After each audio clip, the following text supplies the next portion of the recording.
Well, how do you think they match up? I mean, this is great job by Tennessee and Barnes, but they have problems scoring. And Florida Atlantic is balanced. I mean, they're 33-3, as you know. So this team's no joke. Yep.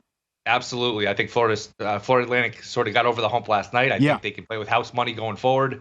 They defend well. They defend the mid-range well. I think they'll play well in this game. I wouldn't be surprised if they won. I like Florida Atlantic. I don't think Tennessee's issues go away because with one good performance against Duke. This is still a Tennessee that had to hang on for dear life against Louisiana. They've had all sorts of issues the second half of the season. I really like FAU plus the points, and I think they got a good shot to win the game. Will, I asked Pauly earlier today. I'll make a prop right now for you to bet on, and we can discuss numbers maybe a little bit later on. You can have Alabama and Houston at this point to win the national championship or the field. Which side would you like? That's a great question. It's a really good question. They should put that prop up. I will go with the field just because I get UConn, I get Texas, and I get anybody else if something wonky happens.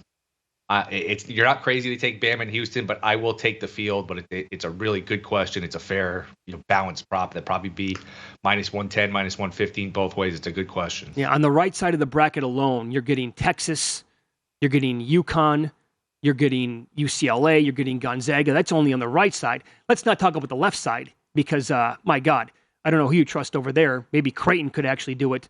But really opened up for Alabama, though. I mean, again, the path could be you have to beat San Diego State, Creighton, and maybe a Florida Atlantic. Look at they're not the seed. They might have to go 5 seed, 6 seed, 9 seed to go to the championship. It looks like they're potentially here catching a massive break. Yeah. Right, absolutely. What did you make of the big move on the total in Alabama, San Diego State? Do you think the Aztecs will be able to score against Alabama and kind of also muck it up like Tennessee did? Yeah, I love the under. I bet the under 137.5. I think DraftKings still has 136. I think that's a rock fight. San Diego State, they defend, they really defend at a high level. They can get stuck on offense. Sometimes I think Alabama's length will bother them. To me, that game's in the 60s or so. I think that's an under all the way. Anything on the Gonzaga UCLA total? It's 145.5. I'm looking at some of the sites, advanced numbers, Ken Palm, Bart. They each have it going over. They have it playing, 76, 73 type of range. Yeah, I could see an over there. Do we have any clarity on the UCLA injury? I mean, UCLA, at some point, you run out of bodies here. They're just getting beat up left and right. I would probably lean towards Gonzaga. I don't love this Gonzaga team. I thought TCU got a rough whistle last night. I thought TCU should have beaten them. I don't love this Gonzaga team, but I would lean towards Gonzaga in this game. At some point with UCLA, they just got so many guys beat up here.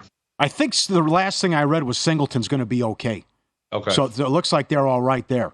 But you're right with losing guys left and right as well. How about Xavier? We were talking about this before you came on, like Xavier, Texas. I mean, look, you have Miami and you have Xavier. Like, what team am I going to get? Miami had no business beating Drake, and they looked awesome against Indiana. And Kennesaw State's up 13 with 10 minutes left. And then Xavier was unbelievable against Pitt. Yeah, you saw it coming a mile away with Kennesaw. I mean, they just got so tight. They couldn't make a shot. They started to play slow. They were just rooting for the clock to run out more than trying to just win the game and keep the foot on the gas. That was tough to watch. And they got a tough whistle at the end of that game. There could have been a few fouls against Xavier. I would think Texas, with their length, with their athleticism, finds a way to move on. I'm seeing some 4.5s. I'm not crazy about laying 4.5 in any of these games. They're all so crazy, but I would think Texas moves on and wins the game. Well, are you also paying attention to the lower tournaments like the NIT or the CBI? Eastern Kentucky +6 at noon Eastern. Let's go. Man, you know what? The underruns they've been in everything. Unbelievable. It's not just March Madness. It's the CBI and the NIT where it's just unders. Incredible. We saw some overs though yesterday. I was just going through it. Was it 6-2 to the over yesterday? Yes. There's going to be a correction. That's not going to last forever. It's going to be too public. It's going to overcorrect. People are going to bet these unders. The line's going to go down, and you're going to see some overs. And I think we started to see that a little bit yesterday. But we got a bunch of games today too. Noon Eastern. Then I think there's a 3 o'clock, a 5 o'clock. So it's good to have something to watch, something to bet on today. Visit VSiN.com to get current odds. Listen for free. Find showtimes and download VSiN sports betting podcasts.